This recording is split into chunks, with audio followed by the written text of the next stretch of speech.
What if the most honest war stories from the 1950s weren't the loud ones everyone remembers? What if the real power was hiding in quiet British films that trusted atmosphere over spectacle and people over noise? These movies didn't shout, they observed. They watched pressure build, nerves stretch, and ordinary men carry impossible weight. Halfway through this list, things take a turn that most viewers never expect. And once you see it, you'll understand why these films refuse to fade away. Number 10. The Small Back Room, 1949. This is not a film about front lines. It's about what comes after the blast fades and the room goes quiet. The Small Back Room follows a government explosives expert who spends his days solving problems no one else wants to touch. He is brilliant, damaged, impatient, and slowly cracking under pressure. Instead of grand set pieces, the film lives in cramped offices, dim corridors, and long silences where mistakes are not an option. What makes this movie stand out is how modern it feels. The camera sticks close. The tension comes from thinking, waiting, and knowing that one wrong decision could end everything. David Farrar plays the lead with restless intensity, while Kathleen Byron adds emotional weight without softening the edges. Their relationship feels strained, real, and unresolved. This film was quietly ahead of its time.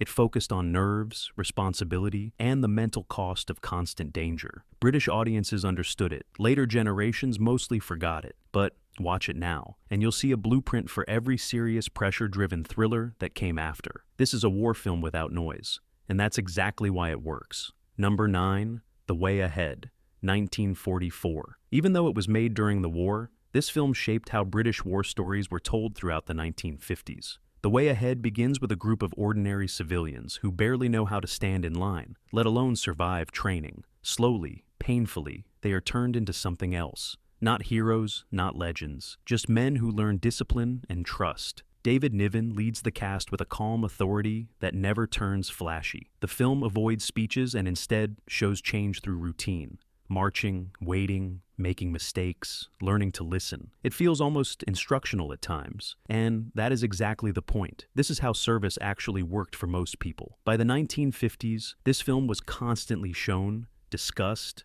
and referenced. Then it quietly disappeared behind newer titles. That's a mistake, because this is one of the most honest depictions of transformation ever put on screen. No shortcuts, no glory, just the slow reshaping of people under pressure. Once you notice that, the film stays with you.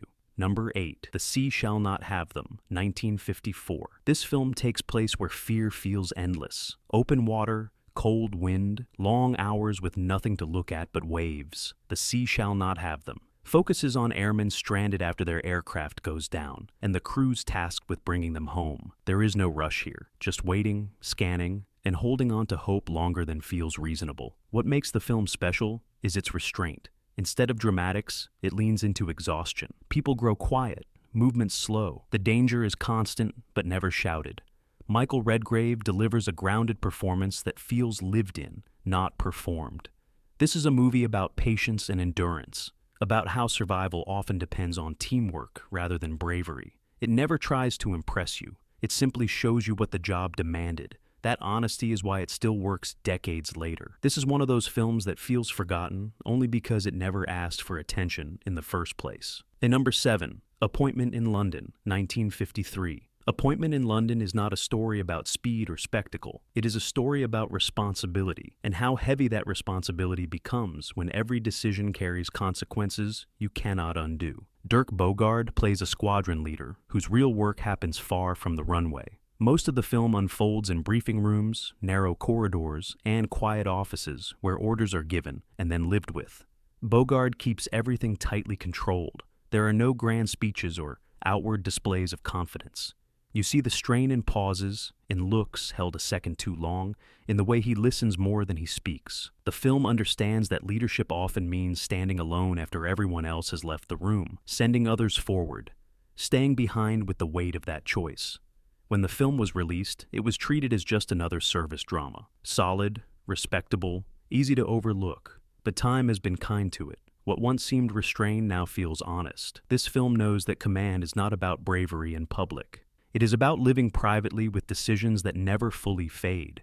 That quiet understanding is why Appointment in London still matters. Number 6. The Purple Plain, 1954. Set in Burma during the final stages of the war, The purple plane is less interested in conflict and more interested in what happens after loss. Gregory Peck plays an airman who is still functioning on the surface, but clearly unsteady underneath. Rather than isolating him in quiet rooms, the film places him in a harsh landscape where every choice carries weight, and there is no space to hide from memory. The setting does much of the storytelling.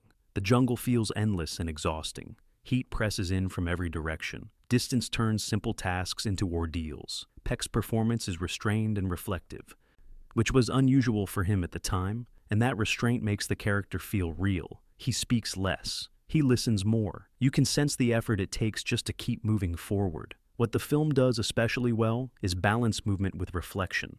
There are moments of urgency, but they never overpower the inner struggle. Nothing is rushed. Recovery happens slowly, if at all. The environment shapes the character as much as the story does. By the end, it becomes clear this is not just a service drama. It is a study of rebuilding yourself when everything familiar has been stripped away. That quiet focus is exactly why The Purple Plane still matters. Number 5. Morning Departure, 1950.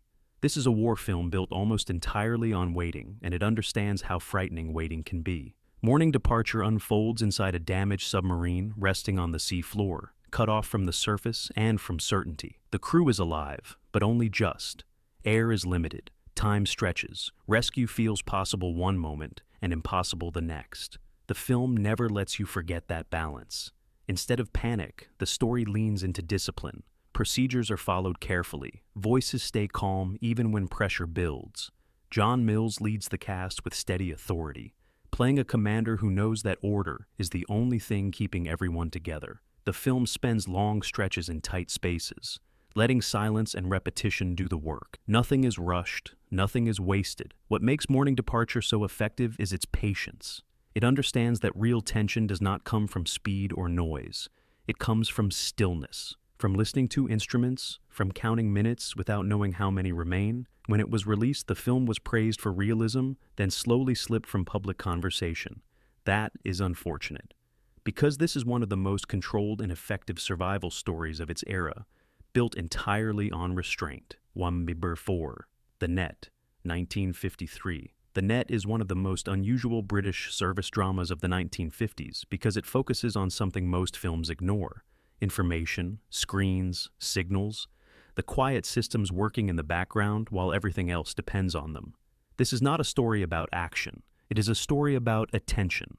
The film follows an airman assigned to a remote radar station, far from cities and far from comfort. Life there is repetitive and isolated.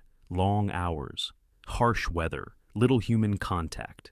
The real pressure comes from knowing that one missed signal could matter more than anyone realizes. The danger is invisible, which makes it harder to measure and harder to explain. What makes the film feel modern is how it treats technology. Nothing is perfect. Everything depends on tired people watching screens and trusting their judgment. Fatigue sets in. Doubt creeps in during long watches. Small mistakes feel enormous. When the film was released, audiences struggled with its quiet approach. It lacked familiar dramatic beats. But that restraint is exactly why it matters now. The Net captures the tension of unseen defense better than almost any film of its time. It reminds you that the most important work often happens quietly. Number 3. Orders Are Orders, 1954. Orders Are Orders is a small film with sharp focus and very little excess.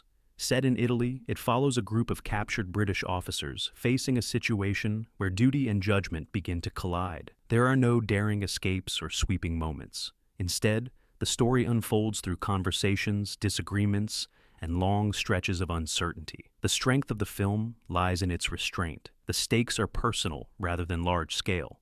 Every decision feels heavy because consequences arrive quickly and cannot be undone. The performances are grounded and controlled, giving the impression of people shaped by experience rather than dramatic flair. When the film was first released, it struggled to stand out among louder titles. It did not advertise itself as important. It did not demand attention. Over time, it simply faded. But revisiting it now reveals how confident it really was.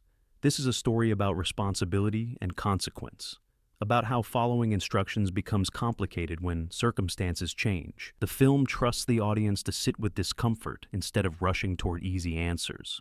That trust is rare, and it is exactly why Orders Are Orders deserves far more recognition than it has received. Number 2. The Night My Number Came Up, 1955.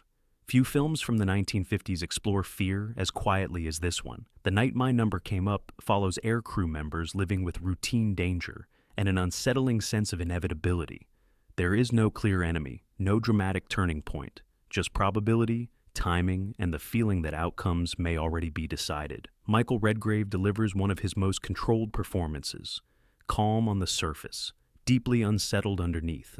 The film explores superstition without endorsing it, showing how people search for meaning when events feel random and uncontrollable. Small rituals take on larger importance. Coincidences feel loaded. What makes the film unforgettable is its atmosphere. Long nights, dim lighting, repeated routines that feel both comforting and oppressive. The tension never explodes. It lingers. It hums quietly in the background of every scene. When audiences first saw the film, reactions were mixed. Some found it unsettling, others found it too subdued. With time, that restraint became its greatest strength. This is a film that understands fear does not always announce itself. Sometimes it simply sits beside you, waiting, while life continues as normal. Number 1. A Town Like Alice, 1956. Often remembered as a romance, A Town Like Alice earns its reputation for something far deeper. Its wartime section, set during the Japanese occupation of Southeast Asia, is one of the most grounded portrayals of civilian endurance ever put on screen. The film does not rush. It watches. It lets hardship unfold slowly, as part of everyday life rather than a dramatic event. Virginia McKenna gives a performance defined by restraint and quiet strength. There are no big emotional releases, no moments designed to impress. Instead, you see fatigue settle in, hunger become routine, uncertainty turn into a constant companion. Survival here is not framed as brave or inspirational. It is steady. It is persistent. What truly separates this film from others is its point of view. It focuses on ordinary people navigating impossible circumstances without turning them into symbols or speeches. The hardship is suggested rather than displayed. The power comes from observation, not emphasis. When the story moves into the post-war years, the shift is unsettling in the best way. Peace feels unfamiliar. Normal life feels harder than expected. The film understands that the struggle does not simply end. That lingering weight is why A Town Like Alice continues to resonate, quietly and honestly, long after the final scene. So, maybe the most powerful war stories aren't the ones that shout the loudest. Maybe they are the films that trust silence, patience, and human detail to do the work. These British dramas from the 1950s didn't chase attention. They earned it. If one of these surprised you, let me know which. Share this with someone who still believes old films have nothing left to say. And if you listen closely, you might hear history speaking back.